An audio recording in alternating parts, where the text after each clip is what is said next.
Това е панел 60 на 60 за вграждане в растерен таван на марката Horos Electric. Това е драйвера на панела, който е включен в комплекта. Това е изработката на панела. Сега ще покажем панела, вграден в растерен таван. Това е панела на Horos Electric 60 на 60, вграден в растерен таван. Към панелите на Horos Electric можете да закупите отделно щипки за вграждане на панела в гипсокартон и рамки за открит монтаж за монтиране на панела върху директна бетонова повърхност.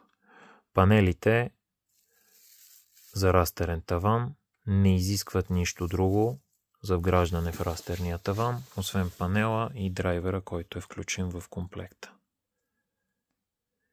За повече въпроси можете да се свържете с нашите консултанти и да разгледате пълната гама от продуктите ни на сайта на cableelectric.com.